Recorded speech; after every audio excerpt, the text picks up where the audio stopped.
Morning, my dear student. Today I will explain chapter 10, chapter name force and energy. Firstly, what is the meaning of force? Force means to say बल. जब हम force लगाते हैं तो कोई object एक place से दूसरी प्लेस पे मूव करता है, यानी कि फोर्स क्या है? पुल या पुश करना, यानी कि हल्का सा किसी चीज़ पे दबाव डालना, बल डालना, उसको हम बोलते हैं फोर्स. नेक्स्ट आता है एनर्जी. एनर्जी क्या है? Ability to do work. वो एबिलिटी का मतलब क्या है? क्षमता. वो क्षमता, वो ताकत जिससे हम वर्क करते हैं, उसको हम बोलते हैं एनर्जी. अब एनर्जी बहुत तरीके से आपने देखी होगी. जैसे आप हैं, कोई भी बेंच उठाते हैं, इधर से उधर रख देते हैं, एक प्लेस से दूसरी प्लेस में रख देते हैं, तो आप कहोगे इसमें एनर्जी क्या है? इसमें एनर्जी है कि आपकी बॉडी में एनर्जी स्टोर है. आपकी बॉडी में एनर्जी है, आप उसकी हेल्प से क्या कर रहे हैं कि उस ऑब्जेक्ट को एक जगह से दूसरी जगह रखते हैं. तो ये क्या हुआ? ये हुई एनर्जी जो आपके अंदर थी और आपने उसको फोर्स किया, यानी ऑब्जेक्ट के ऊपर आपने फोर्स लगाया या ऑब्जेक्ट के ऊपर आपने बल लगाया, तो वो ऑब्जेक्ट एक जगह से दूसरी जगह गया. तब आपने देखा कि वर्क हो रहा है. यहाँ 3 टर्म्स आपस में अटैच हो रहे हैं: फोर्स, एनर्जी एंड वर्क. अब एक चीज़ मैं आपको बता दूं बच्चे, कि अगर वर्क नहीं दिखता है तो वहाँ पर हम मानते हैं साइंस की लैंग्वेज में, ना तो वहाँ पे आपने कोई फोर्स लगाया, ना तो आपने वहाँ पे कोई एनर्जी यूटिलाइज्ड की. सच एज आप जैसे आपने कोई बेंच उठाया, बेंच उठा के एक प्लेस से दूसरी प्लेस पे आपने रखा, इसका मतलब आपकी बॉडी में एनर्जी थी, आपने उसे यूटिलाइज किया और उसको फोर्स लगा के एक प्लेस से दूसरी प्लेस पे रखा. लेकिन अगर आप वॉल लेते हैं, घर की छत लेते हैं, घर की दीवारों को लेते हैं और उस पर आप जितना फोर्स लगाइए वो अपनी प्लेस से चेंज नहीं होंगी. तो इसका मतलब क्या है? वहाँ पर आप चाहे 24 आवर्स तक अपना फोर्स लगाते रहिए, एनर्जी लगाते रहिए, लेकिन वॉल क्या हुई?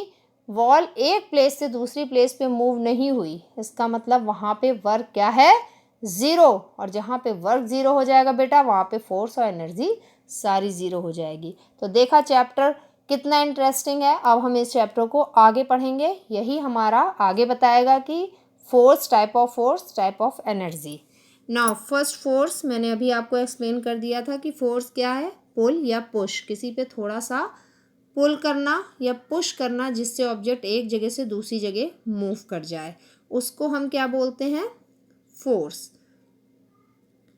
We cannot see force but can feel it effect on the object it is exerted on.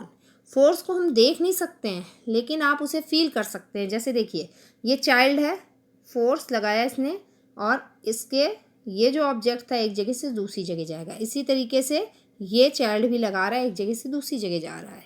Next, effect of force. Force का इफेक्ट क्या होता है? The force, main effect of force क्या है? Force can move an object at rest. Force क्या करता है? जो रेस्ट कर रहा है कोई भी ऑब्जेक्ट, उसको क्या करता है? मूव करवा देता है, यानी कि उसकी प्लेस को चेंज कर देता है. Force can speed up, slow down और stop a moving object. Force के थ्रू हम क्या करते हैं?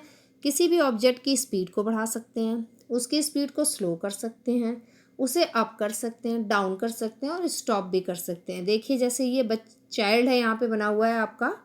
यहाँ पे देखिए, इसके हाथ में बॉल है, बॉल को इसने अपने हाथ में रोक लिया. कहीं से बॉल आ रही थी, उसने इसकी स्पीड को क्या कर लिया? बिल्कुल रोक लिया, स्टॉप कर दिया अपने हाथ में लेकर के.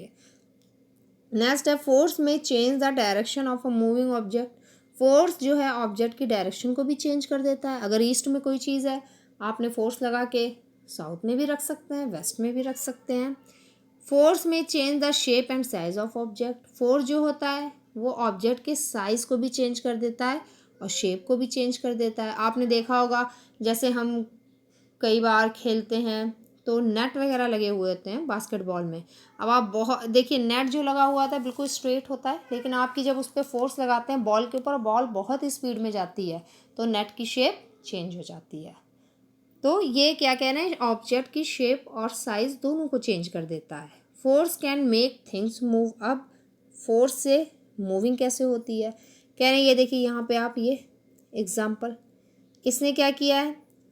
फोर्स, कहीं से बॉल आ रही थी, इसको क्या कर दिया? स्टॉप कर दिया. इस कीपर ने गोलकीपर ने इसको रोक के स्टॉप कर दिया, तो ये क्या हो गई, स्टॉप करने की कैपेबिलिटी देख ली। मूविंग में क्या था, ये बॉल जिस भी प्लेयर ने मारी होगी वो मूविंग फॉर्म में था और ये इसने ऑब्जेक्ट को स्टॉप कर दिया। नेक्स्ट आता है कि फोर्स में change the direction of a moving object. देखिए क्रिकेटर बॉल को मार रहे हैं, उसकी वो डायरेक्शन ही चेंज हो गया, मान लिए कहीं भी वो मार सकते हैं पूरे ओवरऑल में। नेक्स्ट आता है आपका force change the shape and size of the object. ये देखिए क्रस्ड कैन, इसमें क्या है, किसी भी ऑब्जेक्ट के फोर्स लगा के आप शेप को चेंज कर सकते हैं। कोई भी ले लीजिए आप, घर की आप वेजिटेबल ले लीजिए, नाइफ से आपके मम्मा क्या करते हैं, फोर्स लगाते हैं और सब्जियां क्या कटती जाती हैं, उनके शेप क्या हो जाते हैं बेटा, चेंज हो जाते हैं। तो it is a 5 type of example कि फोर्स हमारा कैसे वर्क करता है। नेक्स्ट आता है हमारा कि टाइप ऑफ फोर्स।